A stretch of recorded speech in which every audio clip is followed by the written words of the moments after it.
67. kiri, planeedi mäss. Inimese eksistentsiga seotud probleeme Urantial ei ole võimalik mõista teadmata kindlatest suurtest epohhidest minevikus, nimelt planeedi mässust ja selle tagajärgedest. Kuigi see pööre ei takistanud tõsiselt orgaanilise evolutsiooni kulgu, mõjutas see siiski märgatavalt sotsiaalse ja vaimse arengu käiku. See laastav õnnetus mõjutas sügavalt planeedi kogu füüsilist tasandit ületavat ajalugu. 1. Caligastia reetmine. Caligastia oli juhtinud Urantiat 300 000 aastat, kui Lutsiferi abiline saatan saabus oma korralisele kontrollkäigule. Ja kui saatan planeedile jõudis, ei meenutanud tema ilmumine mitte mingil moel teie karikatuure sellest nurjatust majesteedist. Ta oli ja on praegugi vägev, särav, lanonandek poeg. Ja see ei ole ime, sest saatan ise on särav valgusolend. Selle kontrolli käigus teatas saatan Caligastiale Lutsiferi esitatud vabadusdeklaratsioonist. Ja nagu me nüüd teame, soostus vürst planeeti reetma, kui mäss välja kuulutatakse. Ustavad universumi isiksused suhtusid vürst Caligastiasse erilise põlgusega, sest ta reetis usalduse ettekavatsetult.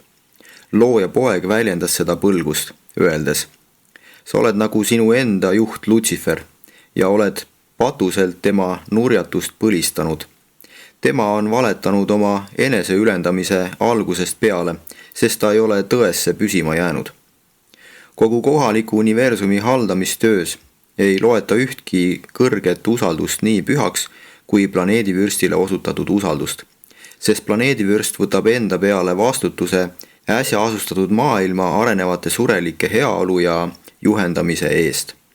Kõigist kurja vormidest pole isiksuse seisundile ükski hävitavam kui usalduse reetmine ja truudusetus oma usaldatavate sõprade suhtes. See kaalutletud patutegu moonutas Caligastia isiksust nii põhjalikult, et tema meel pole pärast seda täielikult tasakaalu tagasi saanudki. Pattu võib käsitleda mitmeti, kuid universumi filosoofia seisukohalt on patt teadlikult kosmilisele reaalsusele vastu paneva isiksuse suhtumine. Viga võib pidada väärarusaamaks või reaalsuse moonutuseks. Pahe on universumi reaalsuste osaline teostamine või väärkohandamine, kuid patt on sihikindel vastuseis jumalikule reaalsusele, vaimse progressi teadlik takistamine. Kurjus aga äratuntud reaalsuse avalik ja järjekindel trotsimine, mis näitab isiksuse koost lagunemist peaaegu kosmilise hullumeelsuse piirini. Viga tõendab intellekti vähest terasust, pahe tarkuse vähesust, patt otsest vaimu vaesust. Kurjus seevastu näitab, et isiksus on kaotanud kontrolli enda üle. Ja kui pattu on nii palju kordi valitud ja nii sageli korratud, võib see harjumuspäraseks saada. Harjunud patustajad võivad kergesti kurjusele üle minna, saada kogu südamest mässajateks universumi ja kõigi selle jumalike reaalsuste vastu. Kuigi iga pattu võib andeks anda, kahtleme, kas juurdunud kurjus tunneb kunagi oma pahategude pärast siirast kahetsust ja võtab oma pattude eest andestuse vastu. 2. Mässu puhkemine. Varsti pärast saatana kontrollkäiku, kui planeedi administratsioon pidi hakkama Urantial suuri asju korda saatma, istus Caligastia ühel põhjapoolsete mandrite kesktalvepäeval pikalt koos oma kaaslase Taligastiaga, mis järel viimane kutsus Urantia 10 nõukogu kokku erakorralisele istungile. See koosolek avati teatega, et vürst Caligastia kavatseb kuulutada end Urantia absoluutseks suverääniks ning nõuab kõigi haldusrühmade tagasiastumist ja kõigi funktsioonide ning õiguste loovutamist kuni planeedi valitsuse ümberkorraldamiseni ja nende haldusvõimu ametite ümberjagamiseni Taligastia kui usaldusisiku kätte. Selle hämmastava nõudmise esitamisele järgnes kõrgeima koordineerimisnõukogu esimehe Vanni meisterlik üleskutse. See väljapaistev haldur ja võimekas jurist häbimärgistas Caligastia pakutud kurssi kui planeedi viimist mässu äärele ning kutsus koosolekust osavõtjaid üles selles mitte osalema, kuni on jõutud pöörduda Satania süsteemi suverääni Lutsiferi poole. Kogu kaaskond toetas teda, nii pöördutigi Jerusemi poole, kus tuli otsekohe vastus, millega Caligastia määrati Urantia ülimaks suverääniks ning kästi absoluutselt ja kõhklematult tema korraldustele alluda. Vastuseks sellele üllatavale sõnumile esines üllas Vann oma mälestusväärse 7 tundi kestnud kõnega, milles ta esitas Kaligastja ja Lutsiferi vastu ametliku süüdistuse Nebadoni universumi suverääni solvamises ning pöördus toetuse ja kinnituse saamiseks Edentia kõige kõrgemate poole. Süsteemi ringlused olid selleks ajaks juba ära lõigatud ning Urantia isoleeritud. Kõik planeedil viibinud taevase elurühmad leidsid äkki ja ette hoiatamata, et nad on igasugustest väljastpoolt tulevatest nõuannetest ja soovitustest ilma jäänud.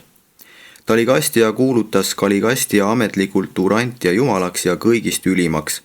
Selle teatega tõmmati selge piir. Kumbki rühm tõmbus oma poolele, alustades kaalutlemist ja arutlemist, millega määrati lõppkokkuvõttes iga inimesest kõrgema isiksuse saatus planeedil. Selle kibeda võitluse, selle pika ja paatuse konflikti otsustes osalesid ka seeravid ja keerubid ning teisedki taevased olendid. Paljud inimestest kõrgemate olendite rühmad, kes sel eraldamishetkel Urantial viibisid, peeti kinni ning nad olid sunnitud nagu seeravid ja nende kaaslased valima patu ja õiguse vahel, kas Lutsiferi või nähtamatu isa tee. See võitlus kestis enam kui 7 aastat. Edentia valitsusvõimud sekkusid alles siis, kui iga isiksus oli teinud lõpliku otsuse. Vann ja tema ustavad kaaslased said alles siis õigeks mõistmise ning vabanemise pikaajalisest murest ja ärevast teadmatusest. 3. 7 otsustavat aastat. Mässu puhkemisest Sataania keskusmaailmas Jerusalemmis teatas Melkisedekite nõukogu.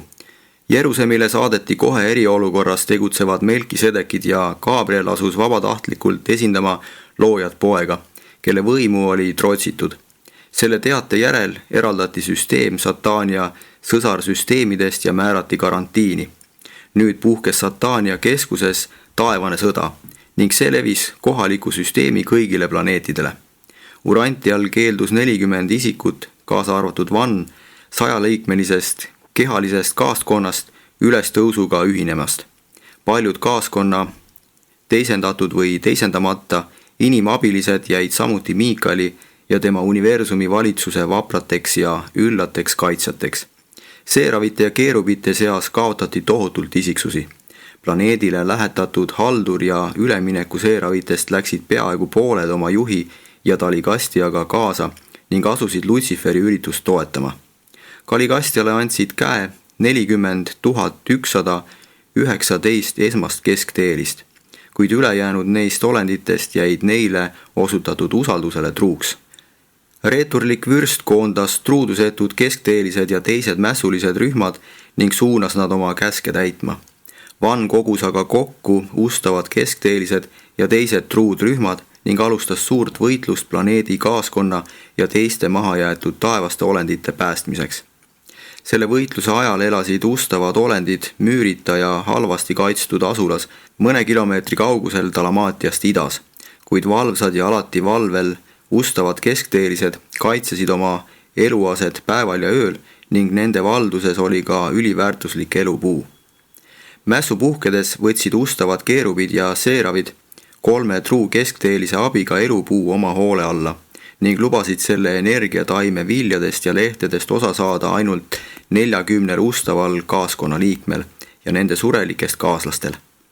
Kaaskonna teisendatud andoniitidest kaaslastest 56 ja truudusetu kaaskonna 16 andoniitidest abilist keeldusid koos oma isandatega mässuliste poole üle minemast. Kaligastja mässu 7 otsustava aasta jooksul pühendus Vann täielikult oma ustava inimestest, keskteelistest ja inglitest koosneva väe eest hoolitsemisele.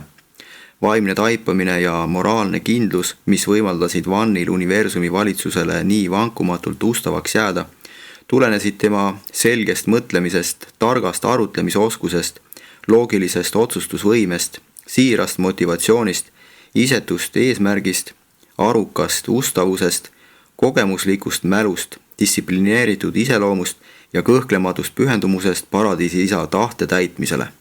Need 7 aastat ootamist olid südame läbikatsumise ja hinge distsiplineerimise aeg. Niisugused universumis esinevad kriisid näitavad meele määratud mõju vaimse valiku tegemisel. haritusel, koolitusel ja kogemustel on oluline roll kõigi arenevate moraalsete olendite tähtsate otsuste tegemisel. Ent sisimas elaval vaimul on täiesti võimalik astuda inimisiksuse otsustusvõimega otsekontakti, et volitada loodud olendi täielikult pühendatud tahet sooritama hämmastavaid tegusid, mis väljendavad ustavat kuuletumist paradiisi isa tahtele ja selle elluviimisele. Just selline oli ka Vanni teisendatud inimkaaslase Amadoni kogemus. Amadon on Lutsiferi mässu väljapaistev inimkangelane. See Antonia Fonta meessoost järglane oli üks 100, kes vürsti kaaskonnale oma eluplasmat andis ning sellest sündmusest saadik oli ta määratud Vanni kaaslaseks ja inimabiliseks. Amadon otsustas kogu selle pika ja pingutava võitluse ajaks oma ülema kõrvale jääda ning oli innustav vaadata, kuidas see arenevate rasside laps jäi endale kindlaks, laskmata end mõjutada Talikastia sofistikast ning tema ja ta ustavad kaaslased seisid kogu selle 7-aastase võitluse jooksul vankumatult kindlusega vastu särava Talikastia kõigile petlikele õpetustele. Ülimalt arukas ja universumi asjade alal määratuid kogemusi omanud Talikastia sattus eksiteele, patuembusse. Minimaalse intellektiga ja täiesti ilma universumi kogemusteta Amadon jäi kindlalt universumi teenistusse ning ustavaks oma kaaslasele. Van kasutas intellektuaalse otsusekindluse ja vaimse taipamise suurepärases ja tõhusas ühenduses nii meelt kui ka vaimu, jõudes sellega isiksuse realiseerumise kõrgeima kogemusliku tasemeni, mida on võimalik saavutada. Täielikult ühendatud meelel ja vaimul on potentsiaali luua üleinimlikke väärtusi, isegi morontia reaalsusi. Nende traagiliste aegade ärevatest sündmustest võib jutustada lõputult, kuid lõpuks tegi ka viimane isiksus lõpliku otsuse ja siis ning alles siis saabus üks Edentia kõige kõrgematest koos eriolukorra Melkisedekitega, et Urantial võim enda kätte võtta. Talikastia laiahaardelised valitsuskroonikad Jeruusalemil kustutati ja sisse juhatati planeedi endise seisukorra taastamise katseajajärk. 4. Talikastia sadakond pärast mässu. Lõplikul loendusel selgus, et vürsti kaaskonna kehalised liikmed olid jagunenud järgmiselt. Van ja kogu tema koordineerimiskohus olid jäänud ustavaks. Toidunõukogust olid jäänud alles Ang ja 3 liiget. Loomakasvatuse komitee liikmed, samuti loomade kodustamise alased nõuandjad olid viimseni mässukeerisesse tõmmatud. Hariduskogust pääsesid Faad ja 5 liiget. Tööstus- ja kaubanduskomisjoni kõik liikmed ja nood ühinesid Talikastiaga. Happ ja kogu ilmutusliku religiooni kolledž jäid truuks Vannile ja tema lojaalsele rühmale. Lut ja kogu tervishoiukomitee läks kaduma. Kunsti- ja teaduste nõukogu jäi tervenisti lojaalseks, kuid Tutt ja hõimuvalitsuse komisjon sattusid tervikuna eksiteele. Sadakonnast pääses 40, kes viidi hiljem üle Jeruusalemile, kust nad jätkasid oma paradiisi teekonda. Planeedi kaaskonna 60 mässulist liiget valisid oma juhiks Noodi. Nad töötasid kogu südamest mässulise vürsti heaks, kuid avastasid peagi, et olid neid alal hoidvatest süsteemi eluringlustest ära lõigatud. Nad mõistsid äkki, et on alandatud surelike olendite seisundisse. Nad olid tegelikult inimestest kõrgemad olendid, kuid samal ajal ainelised ja surelikud. Püüdes nende arvu suurendada, käskis Talikastia kohe alustada sugulist paljunemist, teades väga hästi, et esialgsed 60 ja nende 44 teisendatud andoniitidest kaaslast olid määratud varem või hiljem surmateel hävima. Pärast Alamaatia langemist rändas truudusetu kaaskond põhja poole ja itta. Nende järeltulijaid nimetati pikka aega noodiitideks ja nende elupaika Noodimaaks. Nende erakordsete mässu tõttu väljapääsmatusse olukorda sattunud ülimeeste ja ülinaiste kohalolek ja hilisem paari heitmine maakera poegade ja tütardega andis kindlasti ainet traditsioonilistele lugudele jumalatest, kes tulevad alla surelikega paari heitma. Sellest pärinevad ka 1001 müütilist legendi, mis põhinevad mässujärgse aja faktidel ning leidsid endale hiljem koha nende erinevate rahvaste muinasjuttudes ja pärimustes, kelle esivanemad olid kontaktis noodiitide ja nende järglastega. Kaaskonda kuulunud mässajad, kes olid vaimutoidust ilma jäänud, surid lõpuks loomulikku surma.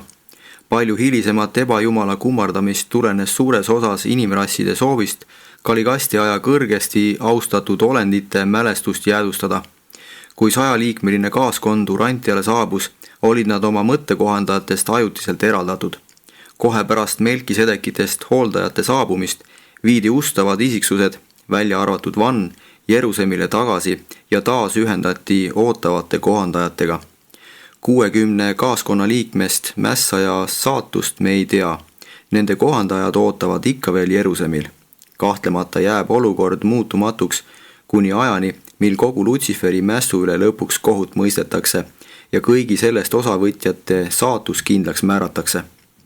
Inglite ja keskteeliste taolistel olenditel oli väga raske kujutleda, et Kaligastia ja Taligastia taolised targad ja usaldusväärsed valitsejad satuvad eksiteele, panevad toime reeturliku patu.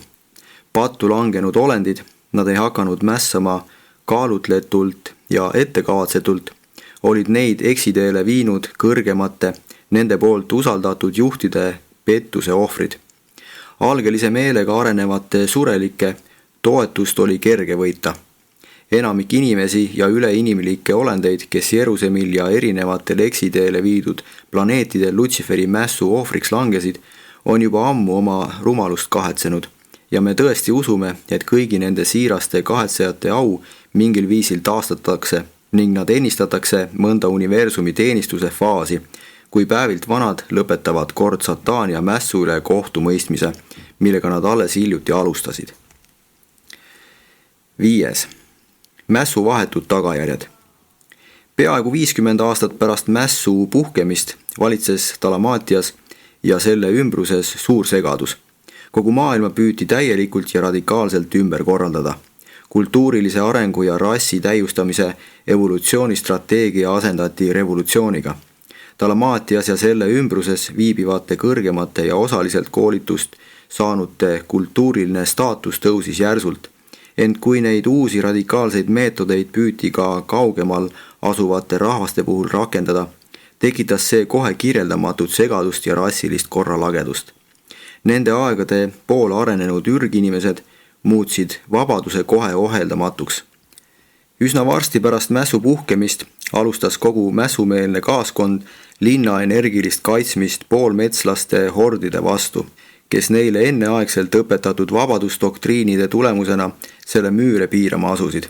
Ning aastaid enne, kui kaunis keskus lõunast tulevate lainete alla mattus, olid Dalmatia tagamaade eksiteele sattunud ja vääriti õpetatud hõimud selle oivalise linna poolmetsikute rünnakutega maapinnalt pühkinud, surudes mässumeelse kaaskonna ja nende kaaslased põhja poole. Kaligastia kava inimühiskonda viivitamatult ümber korraldada vastavalt oma ideedele isiklikust vabadusest ja rühma eesõigustest kukkus kiiresti ja enam-vähem täielikult läbi. Ühiskond langes kähku oma endisele bioloogilisele tasemele tagasi ja edasi pürgimist tuli alustada uuesti, alustades peaaegu samast punktist, kus see oli olnud Kaligastia valitsemiskorra alguses, sest ülestõus oli jätnud maailma veel suuremasse segadusse. 162 aastat pärast mässu veeres üle Dalmatia tõusulaine ja planeedi keskus vajus mere alla. See ala kerkis veest uuesti alles siis, kui nende suurepäraste aegade üllakultuuri peaaegu kõik jäänused olid hävinud. Kui maailma esimene pealinn vette vajus, elasid seal veel vaid Urantia madalaimate sangikrasside tüübid. Reeturid, kes olid muutnud isa templi juba noogile, valguse ja tule väärjumalale pühendatud pühamuks. 6. Vankumatu Vann. Vanni pooldajad taandusid varakult Indiast lääne pool asuvatele mägismaadele, kus nad pääsesid madalike segadusse aetud rasside rünnakutest ning sellest taandumispaigast kavatsesid nad taastada kogu maailma. Nii nagu nende varased padonaniitidest eelkäijad olid kunagi teadmatult tegutsenud inimkonna hüvanguks just enne sangikhõimude sündi. Enne Melkisedekitest hooldajate saabumist andis Vann inimasjade valitsemise 10 4-liikmelise komisjoni kätte. Need kujutasid endast samasuguseid rühmi nagu vürsti valitsemise ajal.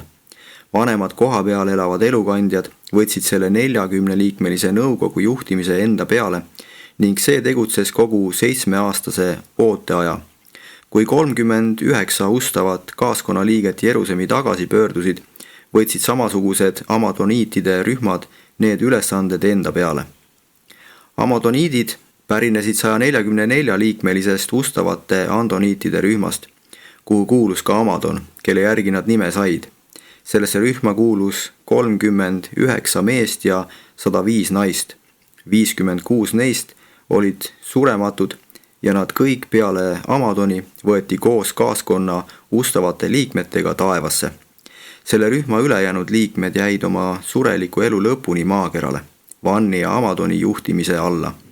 Nad olid bioloogiline juuretis, mis paljunes ja varustas mässujärgse ajajärgu pikkadel pimedatel ajastutel maailma jätkuvalt juhtidega.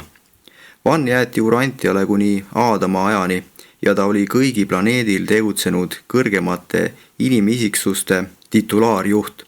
Teda ja Amadoni hoidis üle 150 000 aasta elus elupuu ning Melkisedekite eriline eluhoolekanne. Urantia asju korraldas pikka aega planeedi hooldajate komisjon. 12 Melkisedekit, kes olid ametisse kinnitatud tähtkuju vanemjuhi, Norlati Adeki kõige kõrgema isa korraldusega. Melkisedekist hooldajaid abistas nõuandev kogu, kuhu kuulusid üks langenud vürsti ustavaks jäänud abi, 2 kohalikku elukandjat, staseeriv kolmsustatud poeg, vabatahtlik õpetajapoeg, Avaloni kirgas õhtutäht, perioodiliselt Seeravite ja Keerubite ülemad, nõuandjad 2 naaberplaneedilt, Alama inglielu peasuunaja ja Vann keskteeliste ülemjuhataja. Selliselt juhiti ja hallati Urantiat kuni Aadama saabumiseni. Selles pole midagi imelikku, et julgele ja ustavale Vannile anti koht planeedi hooldajate nõukogus, mis nii kaua Urantia asju haldas. 12 Urantia Melkisedekit hooldajat tegid kangelaslikku tööd. Nad säilitasid tsivilisatsiooni jäänuseid ning Vann täitis planeedil ustavalt nende juhiseid. 1000 aasta jooksul pärast mässu saatis ta üle maailma laiali üle 350 edasijõudnud rühma. Need tsivilisatsiooni eelpostid koosnesid suures osas ustavate andoniitide järglastest, keda oli segatud veidi sangikrassidega, eriti siniste inimeste ja nodiitidega. Vaatamata kohutavale tagasilangusele pärast mässu oli maakeral veel palju häid bioloogiliselt palju lubavaid tüvikondi. Vann ja Amadon jätkasid Melkisedekite hooldajate juhendamisel inimsoo loomuliku evolutsiooni edendamist, viies inimese füüsilist arengut edasi, kuni see jõudis selle tippsaavutuseni, mis andis õiguse läkitada Urantiale aineline poeg ja tütar. Vann ja Amadon lahkusid maakeralt alles veidi pärast Aadama ja Eeva saabumist. Mõni aasta hiljem viidi nad üles Jeruusalemmi, kus Vann taas ühines teda ootava kohandajaga. Vann esindab nüüd Urantia huve, oodates korraldust siirduda pikale teele paradiisi täiuseni ja koonduva surelike lõplikkuse korpuse ilmutamata saatuseni. Tuleb märkida, et kui Vann oli pärast Lutsiferi asumist Kalikastia poolele Edentia kõige kõrgemate poole pöördunud, saatsid tähtkujude isad kohe välja otsuse toetada Vanni vaidluse igas punktis. See otsus ei jõudnud aga temani, sest selle teel olles lõigati planeedi sideringlused ära. Määrus avastati alles hiljuti ühes energiaülekandejaamas, kuhu see oli Urantia isoleerimisest saadik pidama jäänud. Kui seda poleks Urantia keskteeliste uurimistöö tulemusena avastatud, oleks selle edastamisega oodatud seni, kuni Urantia ennistatakse tähtkuju ringlustesse. Niisugune selge rike planeetide vahelises suhtlemises oli võimalik seetõttu, et energia edastajad võivad teateid küll vastu võtta ja edastada, kuid ei saa ise ühenduspidamist algatada. Vanni ametlik seisund Sataania seaduse kroonikates pandi tegelikult ja lõplikult paika alles selle Edentia isade määruse registreerimisega Jeruusalemil. 7. Patukauged järelmõjud. Kui loodud olend tõrv jonnakalt ja järjekindlalt valgust endast eemale, on selle tsentripetaalsed tagajärjed temale isiklikult vältimatud ja individuaalsed ning puudutavad vaid jumalust ja seda isikulist loodud olendit. Niisugune kuri tahteolend lõikab ise sisimas oma kurjuse hinge hävitavat saaki. Patu väliste vastukajadega on aga teisiti. Omaks võetud patu ebaisikulised tsentrifugaalsed tagajärjed on vältimatud ja kollektiivsed, puudutades kõiki nende sündmuste mõju ulatuses tegutsevaid loodud olendeid. 50 000 aastat pärast planeedi valitsuse kokkuvarisemist olid maised asjad nii korratud ja maha jäänud, et inimsugu oli Galligastia saabumise aegsest 350 000 aastat tagasi valitsenud üldisest arengutasemest väga vähe edasi jõudnud. Mõnes mõttes oli küll edasi liigutud, teistes suundades aga palju kaotatud. Patu mõju ei ole kunagi päris lokaalne. Universumi haldussektorid on nagu organismid. Ühe isiksuse täbarat olukorda peavad teatud määral jagama ka kõik teised. Patt, mis on isiku suhtumine reaalsusesse, kannab paratamatult oma loomupärased negatiivsed viljad kõigile sellega seotud universumi väärtuste tasanditele. Kuid eksliku mõtlemise, pahategude või patuste kavade haudumise täielikke tagajärgi kogetakse ainult tegelike tulemuste tasandil.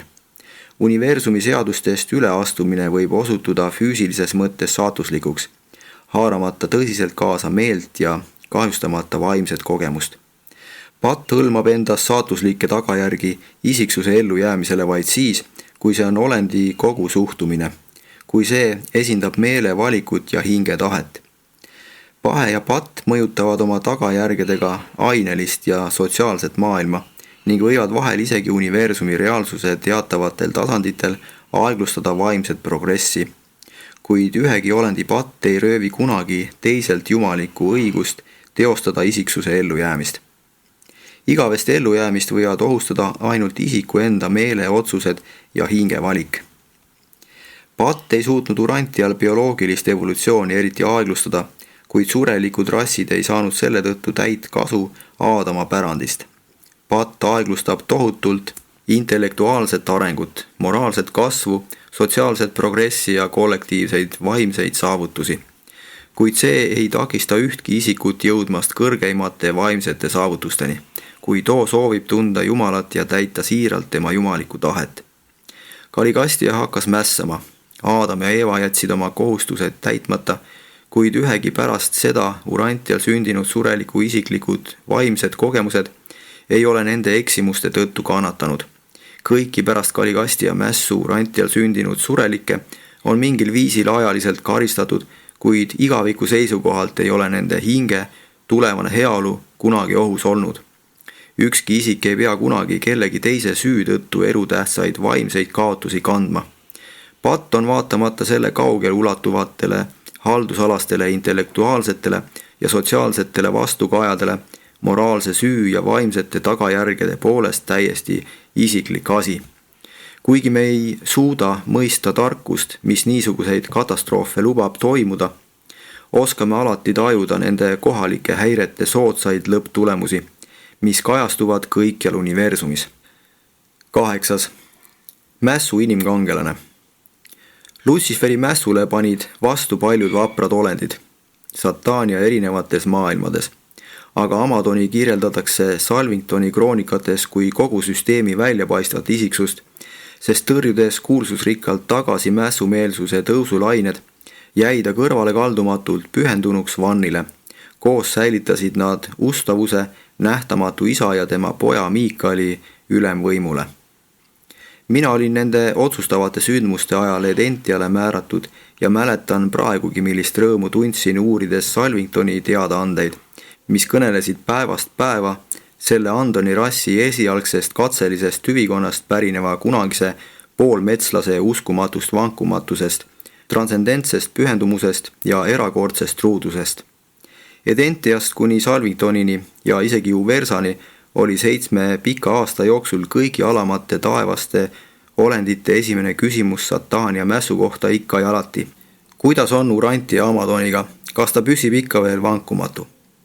Ehkki Luciferi mäss on kohalikku süsteemi ja selle langenud maailmu kahjustanud, ehkki selle poja ja tema eksiteele sattunud kaaslaste kaotus on Norlati Adeki tähtkuju arengut ajutiselt pidurdanud, hinnake siiski tolle looduslapse ja tema 143 kaaslasest kindlameelse rühma innustava tegevuse kaugele ulatuvaid mõjusid, kui nad seisid kindlalt universumi juhtimise ja haldamise kõrgemate põhimõtete eest, taludes tohutut vaenulikku survet endast kõrgemate truudusetute olendite poolt. Ja ma kinnitan teile, et see meelekindlus on teinud Nebadoni universumis ja Orvontoni superuniversumis juba nii palju head, et see kaalub üles kogu Lutsiferi mässu põhjustatud kurjuse ja kurvastuse. Kõik see toob kaunilt, liigutavalt ja üleva suurejoonelisusega esile tarkuse, mis sisaldub isa universaalses kavas koondada paradiisi kokku surelike lõplikkuse korpus ja koguda see tohutu tulevase saladusliku teenistuse rühm suures osas just edasiliikuvate tõususurelike tavalisest savist, Amadoni taolistest võitmatutest surelikest. Esitanud Nebadoni Melkisedek.